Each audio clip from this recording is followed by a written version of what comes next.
So in college, I was a government major, which means I had to write a lot of papers. Now, when a normal student writes a paper, they might spread the work out a little like this. So, you get started maybe a little slowly, but you get enough done in the first week that with some heavier days later on, everything gets done and things stay civil. And I would want to do that like that. That would be the plan. I would have it all ready to go, but then actually the paper would come along, and then I would kind of do this. And that would happen every single paper. But then came my 90-page senior thesis, a paper you're supposed to spend a year on. I knew for a paper like that, my normal workflow was not an option. It was way too big a project. So I planned things out, and I decided it kind of had to go something like this. This is how the year would go. So I'd start off light, and I'd bump it up in the middle months. And then at the end, I would kick it up into high gear. It's just like a little staircase. How hard could it be to just walk up the stairs? No big deal, right? But then, funniest thing happened. Those first few months, they came and went, and I couldn't quite do stuff. So we had an awesome new revised plan. But then those middle months actually went by, and I didn't really write words. And so we were here. And then 2 months turned into 1 month, which turned into 2 weeks. And one day I woke up with 3 days until the deadline, still not having written a word, and so I did the only thing I could. I wrote 90 pages over 72 hours, pulling not one but 2 all-nighters. Humans are not supposed to pull 2 all-nighters. Sprinted across campus, dove in slow motion, and got it in just at the deadline. I thought that was the end of everything. But a week later, I get a call. And it's the school. And they say, "Is this Tim Urban?" And I say, "Yeah." And they say, "We need to talk about your thesis." And I say, "Okay." And they say, "It's the best one we've ever seen."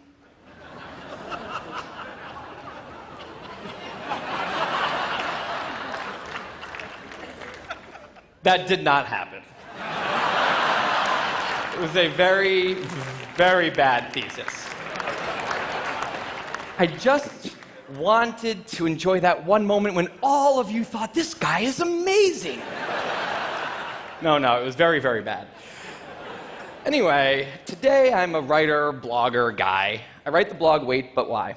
And a couple of years ago, I decided to write about procrastination.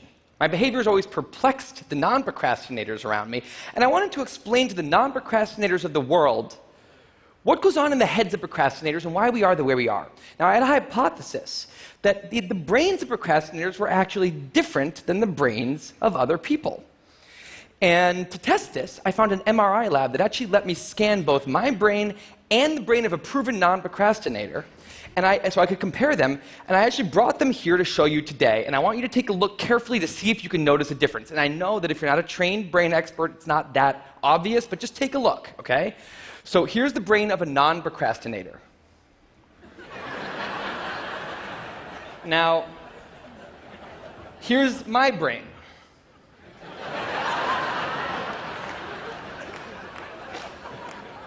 There is a difference. Both brains have a rational decision maker in them, but the procrastinator's brain also has an instant gratification monkey. Now, what does this mean for the procrastinator? Well, it means everything's fine until this happens. So the rational decision maker will make the rational decision to do something productive, but the monkey doesn't like that plan.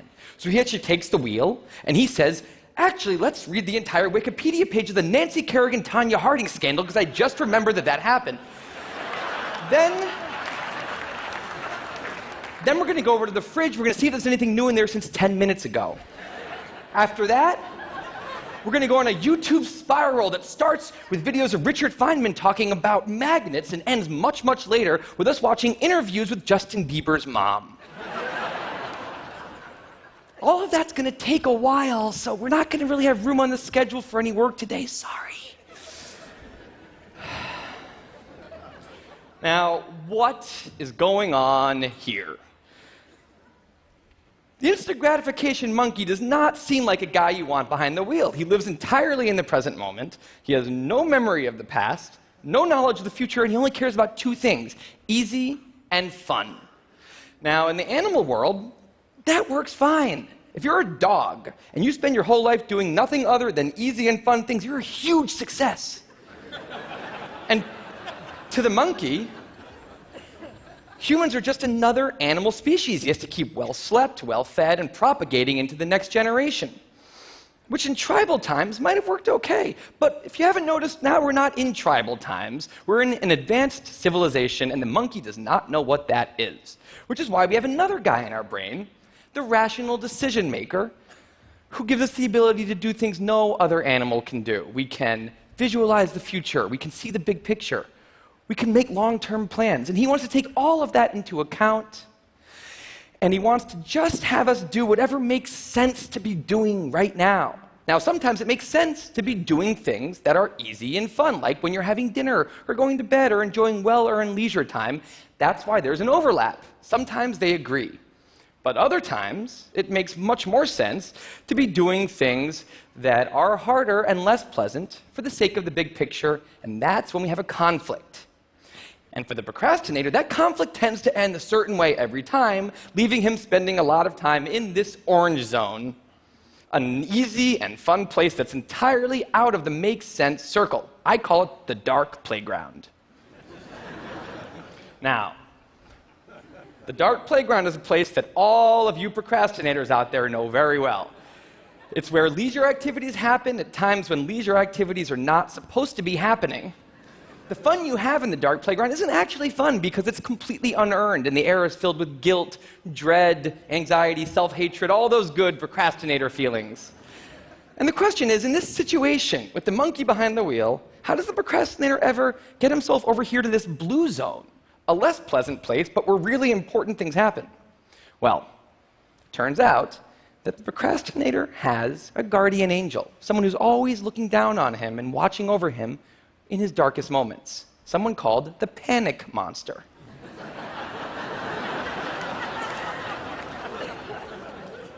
Now, the panic monster is dormant most of the time, but he suddenly wakes up anytime a deadline gets too close or there's danger of public embarrassment, a career disaster, or some other scary consequence. And importantly, he's the only thing that the monkey is terrified of. Now, he became very relevant in my life pretty recently because the people of TED reached out to me about 6 months ago and invited me to do a TED Talk.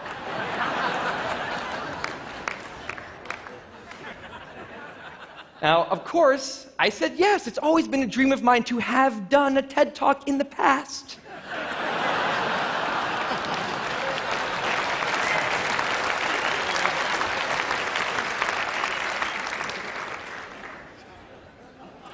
But in the middle of all this excitement, the rational decision maker seemed to have something else in his mind. He was saying, are we clear on what we just accepted?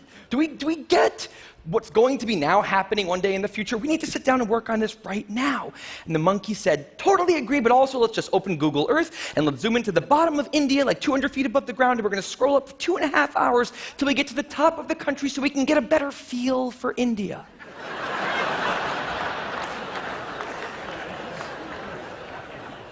So that's what we did that day.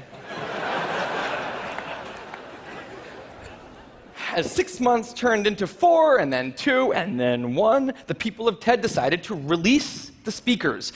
And I opened up the website, and there was my face staring right back at me, and guess who woke up? So the panic monster starts losing his mind, and a few seconds later, the whole system's in mayhem.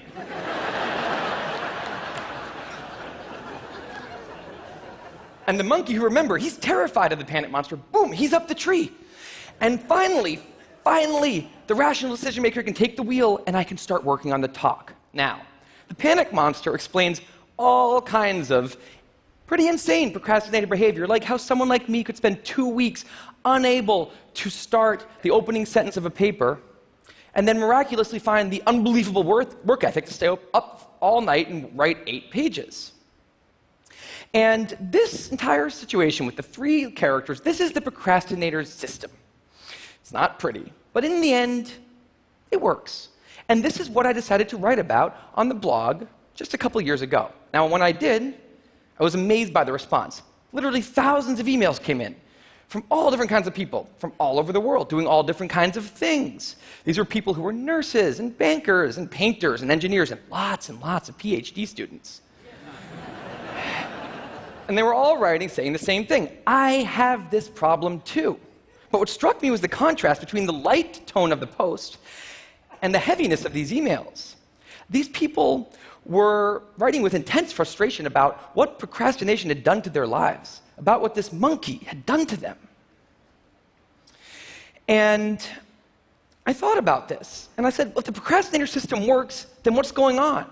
Why are all these people in such a dark place? Well, it turns out that there's two kinds of procrastination. Everything I've talked about today, the examples I've given, they all have deadlines. And when there's deadlines, the effects of procrastination are contained to the short term because the panic monster gets involved. But there's a second kind of procrastination that happens in situations when there is no deadline. So if you want to have a career where you want to be a self-starter, something in the arts, something entrepreneurial, there's no deadlines on those things at first because nothing's happening at first, not until you've gone out and done the hard work to get some momentum, to get things going. There's also all kinds of important things outside of your career that don't involve any deadlines, like seeing your family or exercising and taking care of your health, working on your relationship, or getting out of a relationship that isn't working. Now, if the procrastinator's only mechanism of doing these hard things is the panic monster, that's a problem because in all of these non-deadline situations, the panic monster doesn't show up. He has nothing to wake up for. So the effects of procrastination, they're not contained. They just extend outward forever.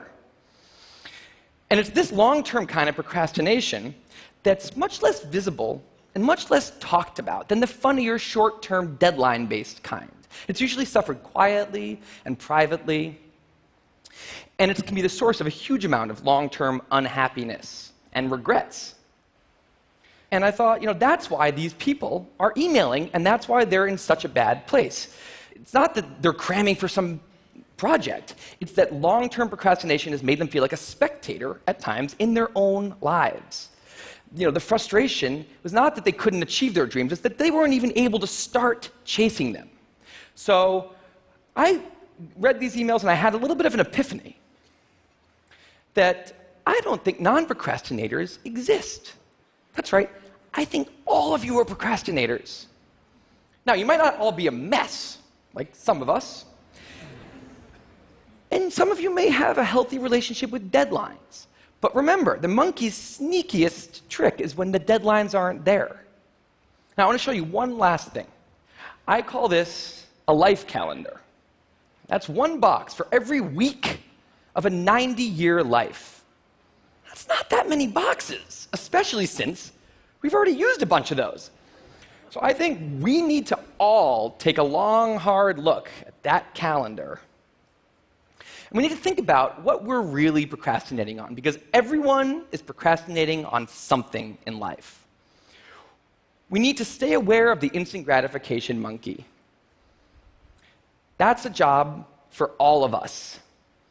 And because there's not that many boxes on there, it's a job that should probably start today. Well, maybe not today, but sometime soon. Thank you.